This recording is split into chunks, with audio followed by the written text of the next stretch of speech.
Hey guys, Trevor with Shadow Systems. It's Technical Tuesday, and you want to know, is my magazine going to fall out of my gun? I get that. That's a problem if that happens, right? We don't want our high capacity, high technology firearm to turn into a single shot. Totally get that. And we're making this video because there seems to be kind of a lot of chatter all of a sudden about magazines falling out of guns. And I think some of that started with a video that was posted that covered some of that. There may have been some reports on forums or on Facebook groups and so forth. And then now all of a sudden, it seems like it's becoming this thing. And frankly, it's a little bit surprising to us because we kind of know all the details behind it, but you don't. And so that's why we're having this conversation, okay? This is also one of those moments where I think it's really important that I say that you'll never hear me say we're perfect, okay? You'll never hear me say that we've never had a bad gun or a bad part or something go out. I mean, of course, we're manufacturing physical products in the physical world and stuff happens, okay? So by no means, don't misconstrue this as me putting up a defense or something, because you just won't get that from me. But I will give you information. I will give you information because you deserve it, and we're the kind of company that shares that stuff. All right, so the report goes like this: hey, I'm shooting and the magazine comes out of the gun, falls out of the gun. All right. Let's talk about the potential root causes for that. Let's talk about what we have found in seeing some guns come back and talking to some customers. Let's also size the problem. So, the question that was asked last week was something like, hey, how many reports of this have there been? Can you respond to this and so forth? All right. So we have had 62 reports of a magazine falling out of a gun in the last 2 years. Okay. Year and a half to 2 years. And those reports seemingly have picked up of late since there's been a video. Now, a lot of them have been like, hey, I'm worried about this. Can you send me a new part? And we just do. Okay. But actual reports where we got the gun back or where we were able to confirm it over the phone or something like that, we've had 62 of those. Now, that is in many tens of thousands of guns sold now. Okay. So on a percentage basis, you're talking about an extreme minority. And when we actually dig into what we have, seen come back in and what people have reported and so forth, there's many variables that can cause that. So let's talk about them. All right. So one, hey, back to what I said, it could be a bad part. All right. It's very possible that it is a bad mag spring. So that could be usually weak or long. All right, so we'll talk about that. It could be a bad button. So it could be, deformed. And I'm talking about deformed from us, not deformed after a lot of use. So it could be deformed. It could be soft. It could be, somehow misshapen. All right. And it could be a bad frame. And that could be something about magazine shoot. Or it could be something about, like some distortion. Okay, those are potential causes. Now, the only one we've ever actually seen real world has been this one. Okay, we've not seen any of these. Those are just potential causes, though. Okay. All right.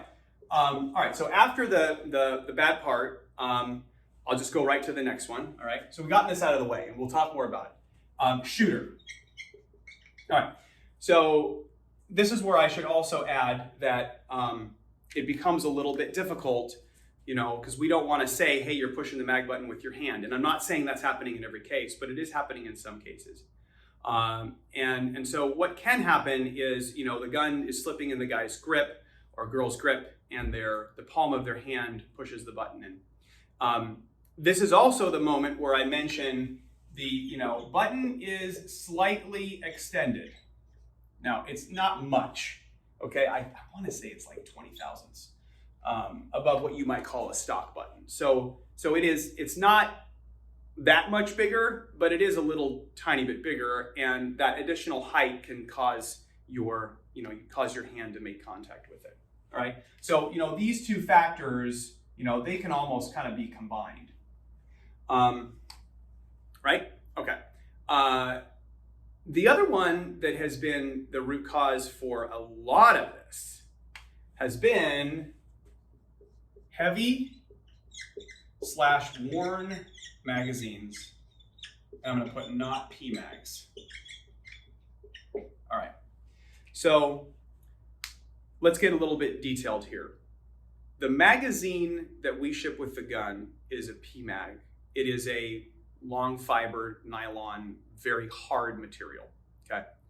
We've selected a magazine button that has similar properties so that the magazine isn't eating the button, right? Some of the other magazines out there, specifically Glock magazines, even with regular use, you can start to see the notch on the magazine get a little worn. And if they get really worn, particularly with our button, which is harder than that polymer on a Glock magazine, the button can kind of start to eat up the Glock magazine a little bit, okay? Now, that's normally only the case with a really worn magazine, or with one that's got like a big extension on it that's made it quite a bit heavier. But these two items, the heavy/worn magazine, really also speaks to the difference in the polymers that are being used. And so what kind of will happen is somebody will say, hey, my gun is dropping Glock magazines, and we'll say, we'll try the PMag, and it doesn't fall out. I know there's reasons why people dislike PMags, and I get that, but we also have to design a button that goes with the magazine that we ship. And so that's the design choice that we made, all right? But realize that many of the reports are not with the magazine that comes with the gun, okay? And in many cases, it's with like really pretty old, worn out Glock mags with distortion on the notch and maybe a base pad, which adds even more weight to the mag, okay? All right, let's see. Oh, extended. So we mentioned the higher button. Improper installation.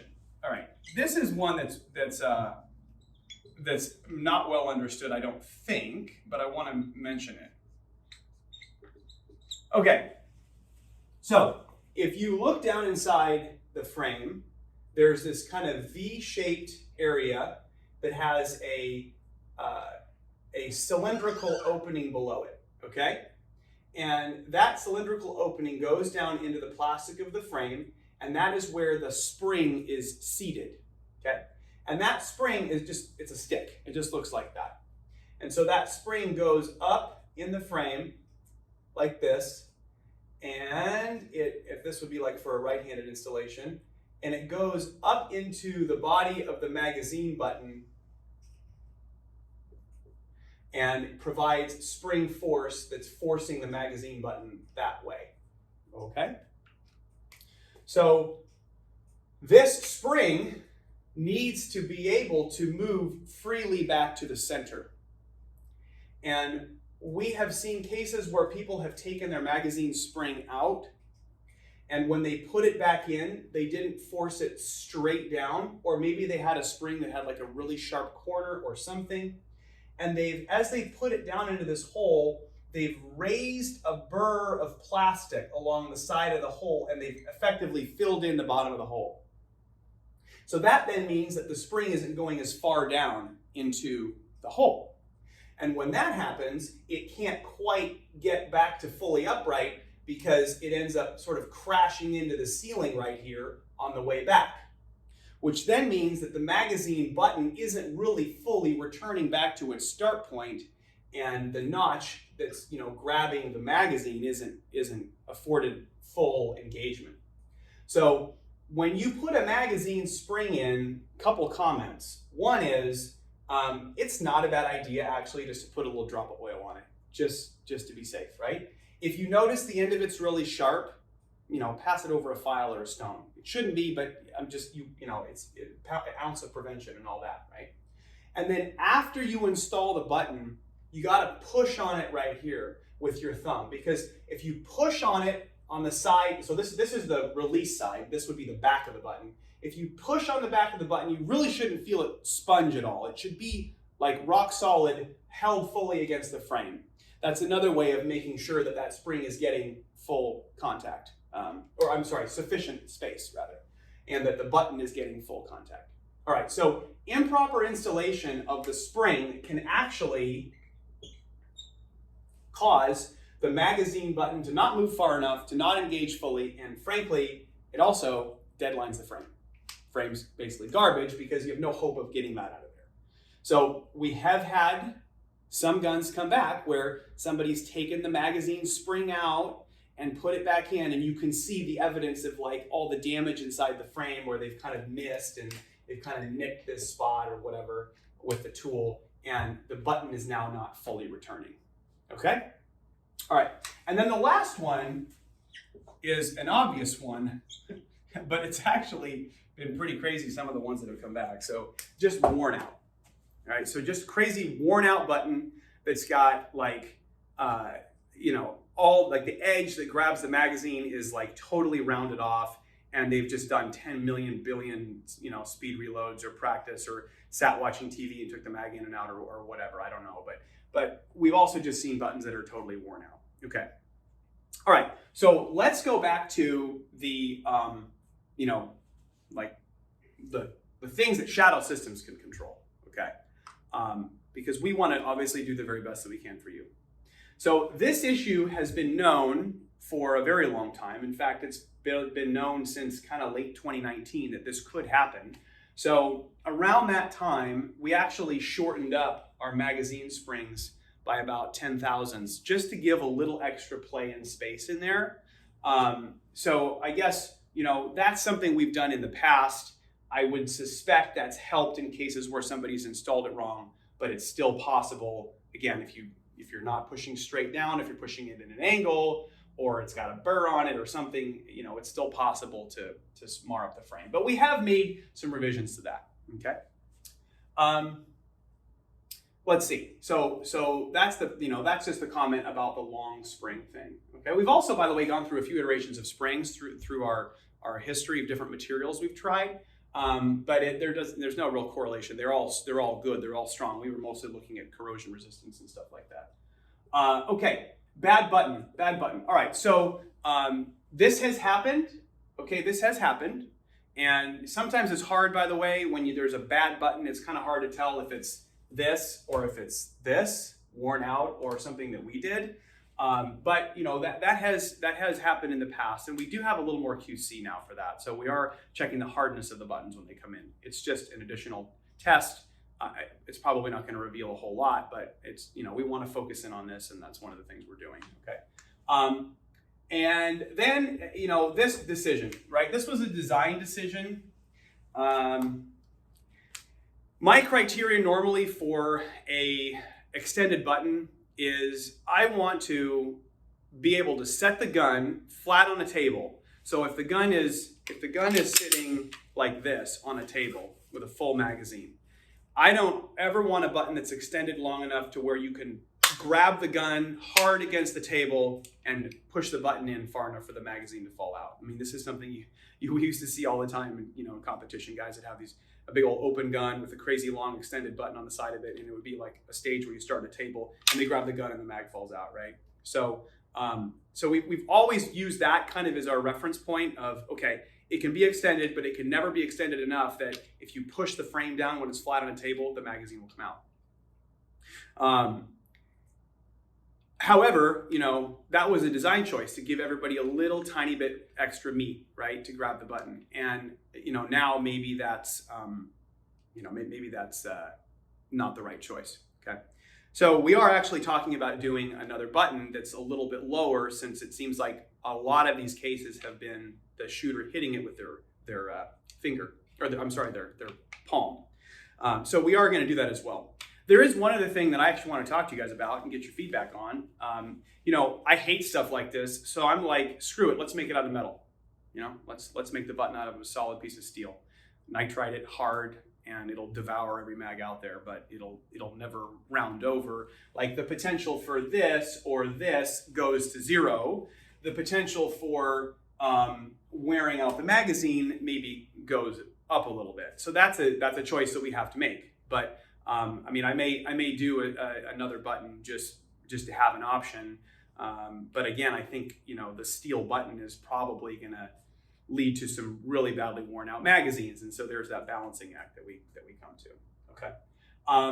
So I guess, what does this mean for you then, right? If you've got a Shadow Systems pistol, what you want to know is my magazine going to fall out? All right.